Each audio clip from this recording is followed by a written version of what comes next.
नमस्ते दोस्तों, निर्भय मार्ग चैनल में आपका स्वागत है, जहां हम जीवन को सरल, अर्थपूर्ण और खुशहाल बनाने के लिए मनोविज्ञान की गहराइयों में उतरते हैं। यहां हम अपने डर को पीछे छोड़कर सच्चाई का सामना करते हैं और एक बेहतर जिंदगी की राह तलाशते हैं। आज का विषय है, हम अपने ही डर और मुश्किलें कैसे खड़ी कर लेते हैं। तो आइए इस सफर को साथ मिलकर समझते हैं। आज हम मन की एक छोटी सी यात्रा पर निकलते हैं, जहां रिश्ते बनते हैं, परखे जाते हैं और कभी कभी टकराव का मैदान भी बन जाते हैं।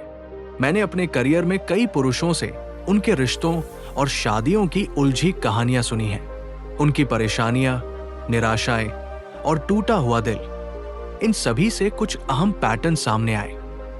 एक जैसी समस्याएं जो लगभग हर मुश्किल रिश्ते में देखी जा सकती है।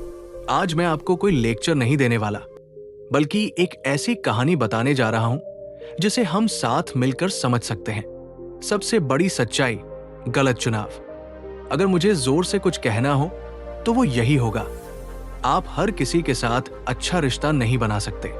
कुछ लोग स्वभाव, भावनाओं या मनोवैज्ञानिक रूप से ऐसे होते हैं कि वे स्थिर, शांतिपूर्ण और प्यार भरे रिश्ते निभाने में सक्षम ही नहीं होते। और ये आपकी जिम्मेदारी नहीं है कि आप जाने कि ऐसा क्यों है या इसे सुधारने की कोशिश करें, ताकि आपको उनसे वो प्यार और शांति मिल सके जिसकी आपको तलाश है। अगर आप ये मानकर चलते हैं कि हर हाल में आपको उसी व्यक्ति के साथ एक अच्छा रिश्ता बनाना ही है, चाहे वो तैयार हो या नहीं, तो आप खुद को तकलीफ में डाल रहे हैं। ये कभी काम नहीं करेगा और ये सच्चाई आपको झगड़ों, टूटी उम्मीदों और गहरे दर्द के कई सालों बाद ही समझ आएगी। क्या ये सच में सही रास्ता है? अगर कोई पहले से ही एक कठिन रिश्ते में है, तो ये बात उसके लिए कैसे मददगार होगी? आखिर वो समय को पीछे नहीं ले जा सकता कि किसी और को चुन ले, और अगर ऐसा करने का मौका भी मिले तो क्या वो वाकई ऐसा करेगा? अब सवाल ये उठता है कि असंतोषजनक रिश्तों का दूसरा सबसे बड़ा कारण क्या है? सैकड़ों पुरुषों की कहानियां सुनने के बाद एक चीज स्पष्ट हुई। कई बार वे खुद उन परेशानियों का कारण बनते हैं जिनकी वे शिकायत करते हैं। अक्सर ये अनजाने में होता है, बिना किसी बुरी नीयत के, लेकिन इसका असर असली होता है। मैं इसे कहता हूं राक्षस बनाना। राक्षस पैदा नहीं होते, बल्कि बनाए जाते हैं। चलिए इसे एक साधारण उदाहरण से समझते हैं। कभी आपने किसी दुकान में एक बच्ची को जिद करते देखा है, जब उसके पिता ने उसे कोई खिलौना लेने से मना कर दिया? बच्ची कहती है, मुझे खिलौना चाहिए। पिता जवाब देते हैं, नहीं। बच्ची की आंखों में आंसू आ जाते हैं। वो फिर दोहराती है, मुझे चाहिए। पिता फिर कहते हैं, नहीं। बच्ची रोने लगती है, जमीन पर लोटने लगती है, पैर पटकने लगती है। वो चीखती है, मैं तुमसे नफरत करती हूं। फिर धमकी देती है कि वो पुलिस को बुलाकर कहेगी कि पिता उसे परेशान कर रहे हैं। जब ये सब भी काम नहीं करता, तो वो चीजें तोड़ने लगती है और आखिर में अपना सिर जमीन पर मारने लगती है। अब तक पिता अपनी बात पर डटे हुए थे, लेकिन अगर इस बिंदु पर वो घबरा कर कह दे, ठीक है, ले लो खिलौना, बस शांत हो जाओ, तो उन्होंने अनजाने में एक राक्षस को गढ़ दिया। इसका मतलब ये नहीं कि बच्ची बुरी है, बल्कि उसने ये सीख लिया कि गुस्सा, धमकी और नाटक एक तरीका है जिससे वो अपनी बात मनवा सकती है। अब अगली बार जब उसे कुछ चाहिए होगा, तो वो सीधा यही तरीका अपनाएगी। इसी तरह रिश्तों में भी हम अक्सर जाने अनजाने लोगों को ये सिखा देते हैं कि हमें कैसे कंट्रोल किया जा सकता है, और यही असली समस्या है। इस क्षण में पिता ने सोचा कि उन्होंने समस्या का हल निकाल लिया, बच्ची को शांत कर दिया, लेकिन असल में उन्होंने एक सबक सिखाया, और वो सबक ये था, अगर तुम जिद, गुस्सा और ड्रामा करोगी, तो अंत में तुम्हें वही मिलेगा जो तुम चाहती हो। अब अगली बार जब ये बच्ची किसी और चीज की मांग करेगी और पिता मना करेंगे, तो वो सीधे उसी तरीके का इस्तेमाल करेगी जो पहले काम कर चुका है। रोना, चिल्लाना, चीजें फेंकना और हद से गुजरना। यही प्रक्रिया अक्सर हमारे रिश्तों में भी होती है। जब कोई हमें गलत तरीके से ट्रीट करता है और हम बार बार उसे सह लेते हैं या आखिर में उसकी मांगों के आगे झुक जाते हैं, तो हम उसे ये सिखा देते हैं कि हमें कैसे कंट्रोल किया जा सकता है। इसका यह मतलब नहीं कि सामने वाला व्यक्ति जानबूझकर हमें चोट पहुंचा रहा है, लेकिन जब हम खुद ही उसे ये तरीका सिखाते हैं तो वो दोबारा तिबारा वही तरीका आजमाने लगता है। तो सवाल यह है, हम इससे बचे कैसे? कुछ जरूरी बातें। अपने फैसलों पर कायम रहें। अगर आप कोई सीमा तय करते हैं तो उस पर टिके रहें। भावनात्मक दबाव में आकर समझौता न करें। सामने वाला चाहे जितना भी ड्रामा करे, अपनी जरूरी सीमाएं न तोड़े। गलत व्यवहार को इनाम न दे। अगर आप किसी को बार बार माफ कर देते हैं या उनकी मांगे मान लेते हैं तो वे वही पैटर्न दोहराते रहेंगे। स्पष्ट संचार करें। यह जरूरी है कि आप सामने वाले को बताएं कि आप क्या सहेंगे और क्या नहीं। लोगों की जिम्मेदारी खुद न उठाएं। हर इंसान अपने व्यवहार का खुद जिम्मेदार होता है। उसे बदलने का काम आपका नहीं है। यही रिश्तों में भी होता है। जब हम बार बार किसी के दबाव में आकर झुक जाते हैं तो हम अनजाने में उन्हें ये सिखा देते हैं कि हमें कैसे तोड़ा जा सकता है। चाहे वो गुस्सा हो, इमोशनल ब्लैकमेल हो या किसी और तरह का दबाव, हर बार हार मानने से सामने वाला और ज्यादा जिद्दी बनता जाता है। अब सोचिए, अगर पिता शुरू से ही डटे रहते तो बच्ची को क्या सबक मिलता? वो समझती कि हर मांग जबरदस्ती से नहीं मानी जाती। धीरे धीरे वो अपने तरीके बदलती और ज्यादा परिपक्व बनती। एक बात और, अगर आपको हमारे वीडियो पसंद है और आप और अच्छा कंटेंट चाहते हैं तो हमारी मदद करें। स्क्रीन पर QR कोड स्कैन करें और छोटा सा सहयोग दें। इससे हमें बेहतर वीडियो बनाने में ताकत मिलेगी। QR काम न करे तो डिस्क्रिप्शन में लिंक है, वहां से मदद करें। आपकी मदद हमारा हौसला। आपका छोटा सहयोग हमें प्रेरणा देगा कि हम आपकी पसंद का और शानदार कंटेंट लाएं। अब वीडियो पर वापस।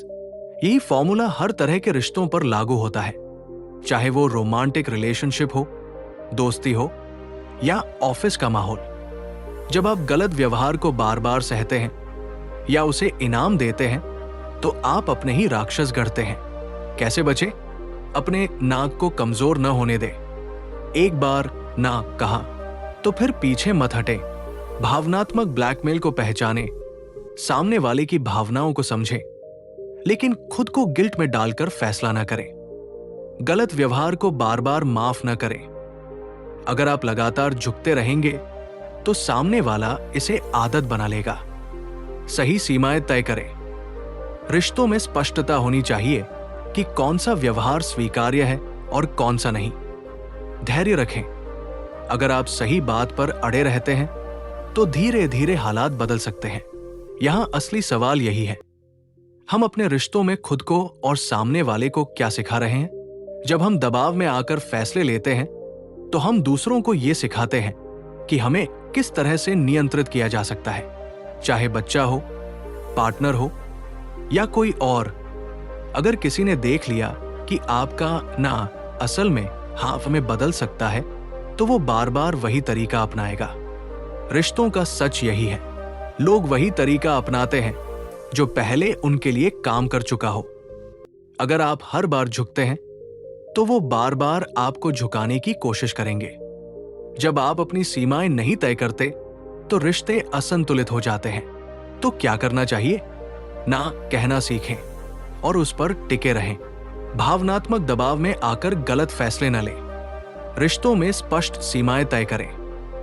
अपने फैसलों से सामने वाले को सही सबक दें। अपने आत्मसम्मान से समझौता न करें। निष्कर्ष, ये सिर्फ बच्चों की कहानियां नहीं है, ये हमारे जीवन और रिश्तों की सच्चाई है। जो भी व्यवहार हम दूसरों से चाहते हैं उसकी जड़ हमारे फैसलों में होती है। तो अगली बार जब आप किसी रिश्ते में कोई फैसला लें, सोचिए, क्या आप एक नया राक्षस बना रहे हैं या सही सबक दे रहे हैं? क्या आप रिश्ते में सचमुच मजबूत हैं? हर रिश्ता एक समझौते की तरह होता है, लेकिन जब कोई एक पक्ष बार बार भावनात्मक दबाव बनाकर, धमकी देकर या मनोवैज्ञानिक खेल खेलकर अपना रास्ता बनाता है, तो वो समझौता नहीं बल्कि नियंत्रण बन जाता है। अब सवाल ये है, आप क्या करना चाहते हैं? पहले से ही रिश्ते की दिशा तय करें। अगर आप किसी से शादी करना चाहते हैं तो इंतजार क्यों? खुद पहल करें, लेकिन मजबूरी में नहीं। अगर आप नहीं करना चाहते तो साफ ना कहें, बिना झिझक, बिना डर। भावनात्मक दबाव में ना आए।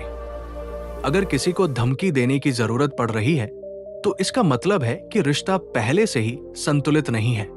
अगर आप डर के कारण झुकते हैं तो आपने रिश्ते की बागडोर खो दी। धमकियों को सहने के बजाय पहले ही अलविदा कह दे। कोई भी रिश्ता तब तक स्वस्थ नहीं हो सकता जब तक दोनों पक्ष एक दूसरे का सम्मान न करें। अगर आपको शुरुआत में ही कोई लाल झंडा, रेड फ्लैग दिखे तो इसे नजरअंदाज न करें। क्या आप भावनात्मक रूप से तैयार हैं? अगर आप सोचते हैं कि आप किसी भी कीमत पर उस व्यक्ति को खोना नहीं चाहते, तो आपको यह तय करना होगा कि यह रिश्ता डर और नियंत्रण पर टिका होगा या आपसी समझ पर। आखिरी सवाल, क्या आप अपनी शांति और आत्मसम्मान के साथ समझौता करेंगे या आप एक ऐसा रिश्ता चाहेंगे जहां कोई जबरदस्ती नहीं हो? याद रखें, जिस दिन आप भावनात्मक दबाव के आगे झुकते हैं, उसी दिन आपने अपने रिश्ते में अपनी स्थिति खो दी। अपने रिश्तों का बॉस बनो। 3 रास्ते, एक फैसला। क्या आप अपने रिश्ते के मालिक हैं या सिर्फ हालात के गुलाम बनकर रह गए हैं? जब आप किसी और की इच्छाओं को अपनी शांति, अपने मकसद और अपनी आत्मईज से ऊपर रखना बंद कर देंगे, तभी आप रिश्तों को सही तरीके से संभालना सीखेंगे। अब आपके पास सिर्फ 3 रास्ते हैं। एक, रिश्ते को अलविदा कह दो। अगर यह आपके आत्मसम्मान को नुकसान पहुंचा रहा है तो जाने देना ही सही है। 2, जल्दी हार मान लो। अगर आपको झुकना ही है तो शुरू से ही झुक जाओ ताकि बेवजह की तकलीफ ना हो। 3, अपनी बात पर अड़े रहो। अगर आपको पता है कि आप सही हैं, तो फिर चाहे कुछ भी हो जाए, अपने फैसले पर कायम रहो। लेकिन ध्यान रहे, अगर आप इन रास्तों को आपस में मिला देंगे तो आप खुद को एक ऐसे रिश्ते में फंसा लेंगे जो आपको अंदर ही अंदर तोड़ देगा।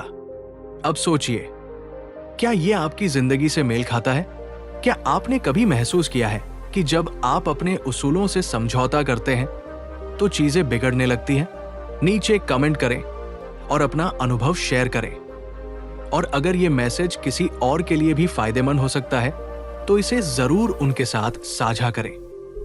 निर्भय मार्ग के इस संदेश को आगे बढ़ाएं और अपनी पसंद से अपने भविष्य को संवारें। नई शुरुआत आपका इंतजार कर रही है। अब सही फैसला लीजिए और अपने रिश्तों के बॉस बनिए।